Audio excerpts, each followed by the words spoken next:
শিবনারায়ণ, এদের গাছ কাটতে বারণ করো। রেঞ্জার সাহেব ছুটিতে গিয়েছেন, 2-4 দিনের মধ্যে এসে যাবেন, তখন ফয়সলা হয়ে যাবে এই গাছ কার। বাবু, এই রেঞ্জার মানে কি? এসব মামলা যা রেঞ্জের বাইরে সেই হচ্ছে রেঞ্জার।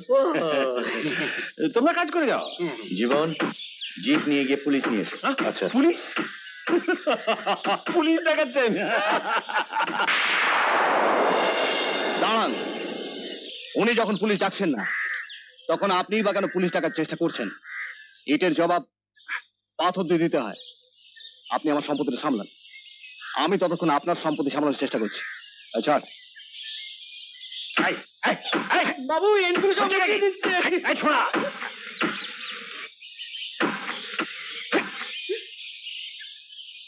এখন গাছটাতে শুধু এস লেখা আছে, তার মানে এই গাছটা নিশ্চয়ই আপনার নয় শিবনারায়ণ বাবু? তুমি কি থার্ড পার্সন সিঙ্গল নাম্বার আমাদের ব্যাপারে নাক গলাতে এসছো? 4 ফুট 2 ইঞ্চি, এক ছাপড় মারবো তো 2 ফুট 4 ইঞ্চি করে দেবো, বুঝেছিস? বাবু, বাবু আপনি কিছু বলছেন না, আমাকে রুল কাট দিয়ে মারছে। আপনি কিছু বলুন। বলছি কি সুধাংশু বাবু, শেষ পর্যন্ত ভাড়া করা গুন্ডা নিয়ে এলেন? আমি তো ওকে চিনিই না, আজ সকালেই প্রথম দেখেছি, এমনকি ওর নামও আমি জানি না। আমার নাম প্রতীক, আর প্রতীক মানে চিহ্ন। চিহ্ন? চিহ্নকে ছিন্ন ভিন্ন করার ব্যবস্থা আমার করাই আছে। আহা,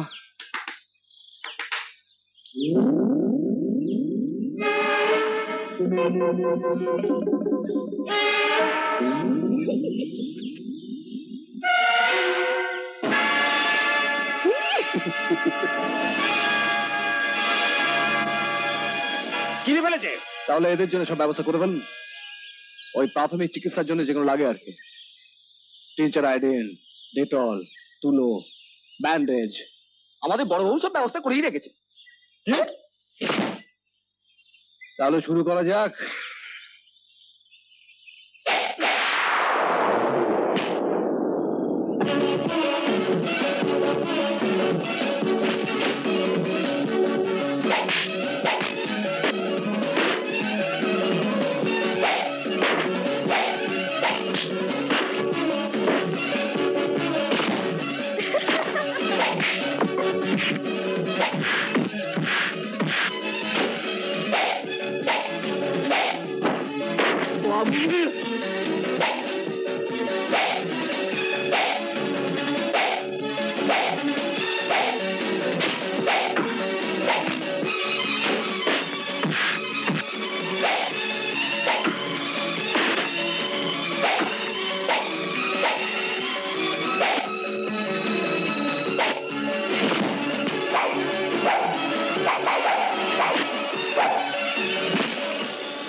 পালাচ্ছিলেন?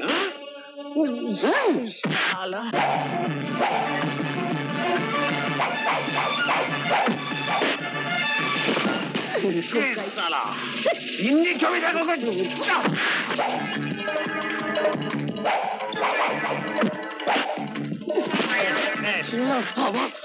খেয়ে মোটা হচ্ছে না।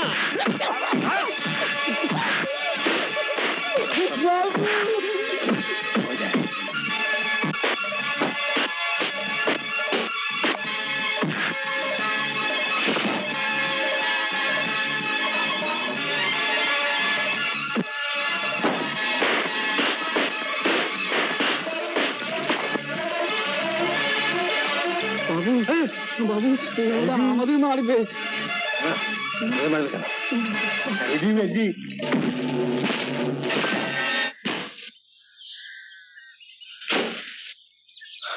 জয় কেষ্ট বাবাজি। বাবু, কেটে পড়ি।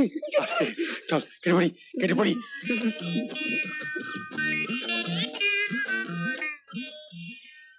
তোমার তো দেখছি অনেক গুণ, বাঁশি বাজাতে পারো, গান গাইতে পারো, আবার মারামারিও করতে পারো। বেশ, আরো অনেক গুণ আছে, আস্তে আস্তে জানতে পারবেন। আমাদের এখানে একটা ভালো রেস্ট হাউস আছে, তুমি ইচ্ছে করলে সেখানেই। এখানে বিশ্রাম করতে আসেনি। ও হ্যাঁ, তুমি বলছিলে বটে, তুমি এসেছো এক হিংস্র জানোয়ারের সন্ধানে। পেয়েও গেছি, শুধু ধরার অপেক্ষা। বাহ, তুমি তো বেশ কথা বলো। তা কদিন থাকবে? আমি মাকে কথা দিয়ে এসেছি, মাস খানেকের মধ্যে ফিরবো। মাকে বুঝি খুব ভালোবাসো? মা ছাড়া আমার আর পৃথিবীতে কেউ নেই। I see. যাই হোক, সন্ধ্যেবেলায় জীবনকে পাঠাবো, বাড়িতে এসো, ভালো করে আলাপ করা যাবে। হ্যাঁ, কিন্তু উনি কোথায় থাকবেন না জানলে। কেন, এদের সঙ্গে? কি ভাই, তোমাদের সাথে থাকতে দেবে তো আমাকে? হ্যাঁ হ্যাঁ, নিশ্চয়ই নিশ্চয়ই নিশ্চয়ই। চলো, আজ আমাদের পরব আছে। আসেন বাবু, আসেন আসেন এসো না। আসেন। এই জন্যই কালীনাথকে বলি মাঝে মাঝে এদের নিয়ে শহরে গিয়ে হিন্দি ছবি দেখে এসো। সেখানে একজন নায়ক 10 জনকে মেরে শুইয়ে দেয়। মাটাগুড়ি জঙ্গলের সেই প্রতীক নামে লোকটা, সেও বোধহয় হিন্দি ছবি দেখে। 3-3টে ষাঁড়কে মেরে কুপোকাত করে দিয়েছে। চেহারা দেখো, চেহারা। এটাকে তো দেখে মনে হচ্ছে দু গালে সুপুরি পুড়েছে।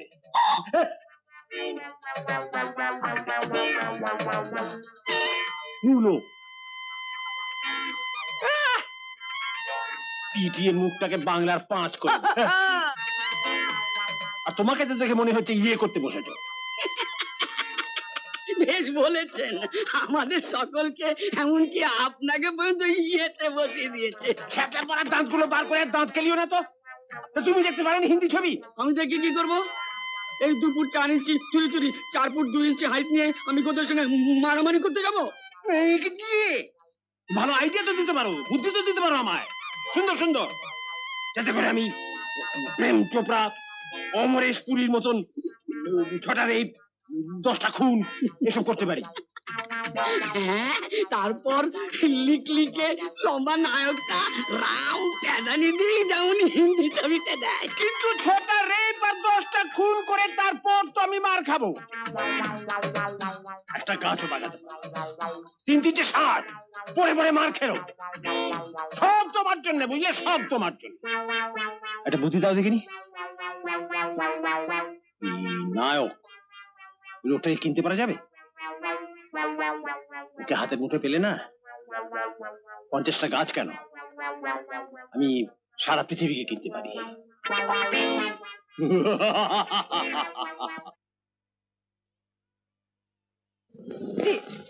আজ সকালে মন্দিরে এলিনি কেন গো? কাজ ছিল একটু। এলে একটা মজার লোক দেখতে পেতে। মজার লোক? কিরকম শুনি? আজ এই যে কলকাতা থেকে বাঁশি বাজায়, আবার গানও গায়, আবার ঢিসুম ঢিসুম মারামারিও করে। শিবনারায়ণ বাবুদের লোকেদের দিয়েছে আচ্ছা কইরে। তাই নাকি? নাম কি? ভারী বিচ্ছিরি নাম, ওই প্রতীক। আমি বলেছি বাঁশি বাবু। ওই শোনো কিরকম বাঁশি বাজাইছে, চলো তোমারে দেখাই। চল তো দেখি তোর মজার লোককে।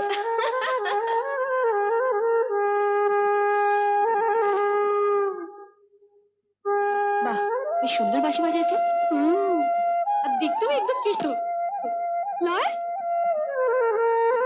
তোকে নিয়ে আর পারা গেল না, বাঁশি শুনতে দেবে তো একটু? দিদি, তোমারও পয়রা ফলে একার মা হইল না তো মনির ভিতর? মার খাবে কিন্তু। সর্বনাশ, বরদাদা বাবু আসছে। ও আবার ওনার পথের উপর বসে বাঁশি বাজাইছে। এটা কি বাঁশি বাজাবার জায়গা? এটাকে হর্ন বাজাবার জায়গা? এটা রাস্তা, এটা জঙ্গল, চারিদিকেই রাস্তা। তোর কাছে শিখতে হবে কোনটা রাস্তা আর কোনটা রাস্তা নয়। জানিস তুই যেখানে দাঁড়িয়ে আছিস সেটা আমার জঙ্গল। এখনো তো ভালো করে দাড়ি গোপ গজায়নি, গলা টিপলে হয়তো দুধও বেরোবে। তা অচেনা লোককে তুই তো করি কেন? তোকে আপনি বলতে হবে? আমি তো বলছি। বলতেই হবে, কারণ আমার নাম সুপ্রকাশ মুখার্জি, সুধাংশু মুখার্জির ছেলে। আর তুই যেখানে দাঁড়িয়ে আছিস সেটাও নিশ্চয়ই তোর বাপের জায়গা হবে। Shut up! উপর থেকে কি দেখছিস? দেখছি তুই আমাকে ভয় দেখাবার জন্য শাট আপ বললি, কিন্তু গাছের একটা পাখি উড়লো না। তাহলে দেখ শাট আপ কি ওটা বলতে হয়। Shut up! এটা এত হাসা কি হলো? এমতি কাজে নাকি এখানে কি করছিস? চাকাই যা। মবি, বাঁশি বাবু আচ্ছা মুখের মতো জবাব দিচ্ছ সুপ্রকাশ বাবুরে। আরে নি, তিনি আমাদের স্কুলের দিদিমণি, পল্লবী দিদিমণি। আপনার কথাই মাত্র শুনছিলাম ওদের কাছে। তাই নাকি? কিন্তু একটা জিনিস দেখে আমার খুব ভালো লাগছে, গরিবের দুঃখে লোকে হাসে, কথাটা চিরকাল শুনে এসেছে। কিন্তু বড় লোকের দুঃখে এই প্রথম কাউকে হাসতে দেখলাম। এটা মনে থাকবে। চলে।